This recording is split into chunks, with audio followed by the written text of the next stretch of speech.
Hello and welcome to Nintendo Nightly, your Monday through Friday source for everything Nintendo.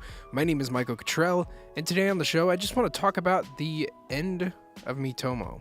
So Miitomo was Nintendo's original stab at the mobile market. It was this strange social media type of app that didn't have a whole lot of gameplay in it, just conversation with your friends in funny Nintendo fashion, of course, but it really was trying to be some sort of social network. And the way that the game was set up, you would get in there and create your Mii. Your Mii would link to your Nintendo Network ID. And so that holds other functions, like when you go to My Nintendo or Nintendo's website, you'll see your little icon image there with whatever outfit that you had chosen. And your friends would populate this world. You would request them via social media or through a friend code that you could send to them. You could send them a link to sign up. And it never really caught on. I think mostly due to the strange gameplay.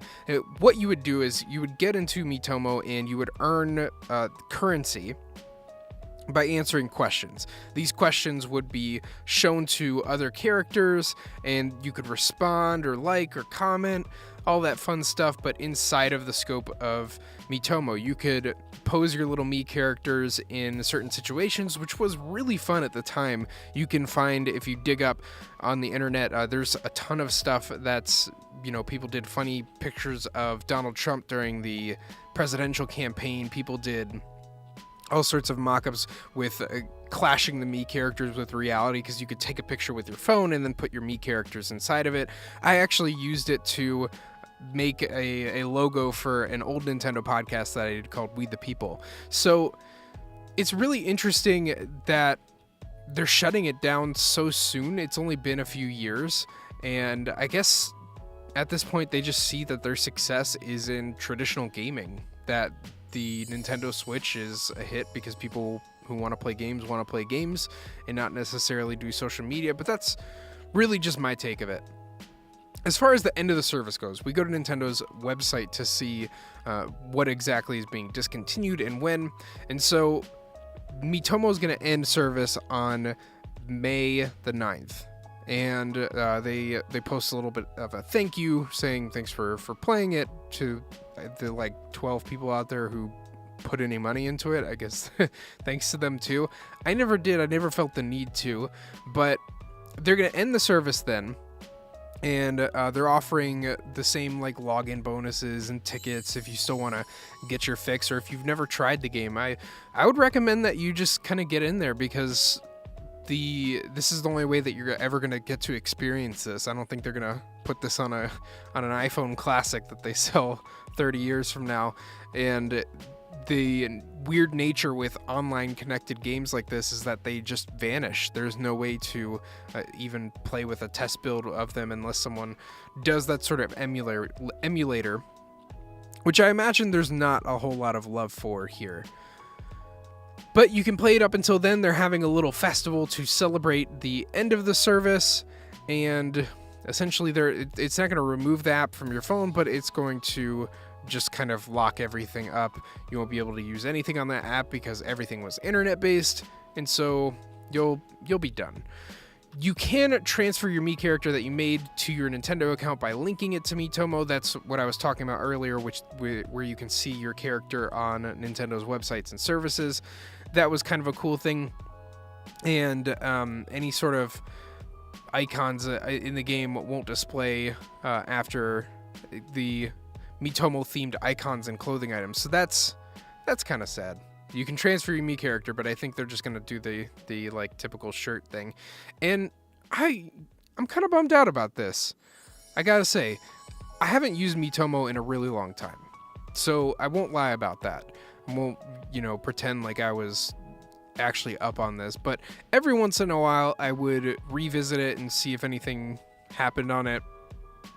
Nothing did, because all my friends and family have since quit it. But honestly, I'm gonna kind of miss it. I think there's a place for something like this. I think if let's say this was a game that existed inside of your Switch, where if like you didn't have enough time to plug into play a couple levels on your latest Mario or Zelda game, you can check into this and earn a couple of little coins that you can use for cosmetics for your Mii character. It's weird how the Mii character has regressed to just this icon that you can use on your system, and I think that's a little underutilized. I mean, they're a great property, a great character. I loved the 3DS games that incorporated the Miis and Street Pass and everything like that, and I think there's too many good ideas there to just drop it. So I hope Miitomo comes back in some sense, or some semblance of this comes. I enjoyed getting different outfits for my character and kind of swapping them out based on what games were new or coming out. You could kind of like score some interesting Nintendo shirts and stuff from the little mini games that you would play, and that was nice. So yeah, I'm a little downtrodden about this, but business is business. I imagine it's just more of a cost than it is a asset to keep this going, so that's probably why it's gone. It never really got the chance to spread its legs. It always felt like it was kind of half a product, and they were waiting for everybody to start using it before they started adding interesting aspects of it. But you just can't do that, especially in the mobile market. If it's not hooking people at the beginning, your chances of success are very slim, because there's not too much of an attention span on that platform. But from what it sounds like, at least Fire Emblem is doing well on the Switch. Or not on the Switch, on the iPhone and the Android platform. The other games, I haven't heard much of the results from Animal Crossing, but I feel like I remember hearing they were not meeting expectations. I know that it couldn't hold me. It was too cash grabby for me to try and use. Super Mario Run was a great critical hit, but at the same time, nobody used it because that was... But at the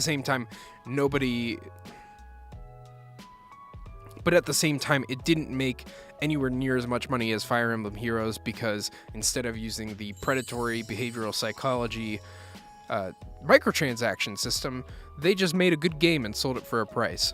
So in certain senses, I don't feel like Nintendo really fits at all on the mobile platform. They're one of the last few holdouts of purist gaming, in the sense that Mario Odyssey came out and I got outfits in that game without having to pay for every one of them, or to get a loot box, and they're putting DLC in it, but it's free.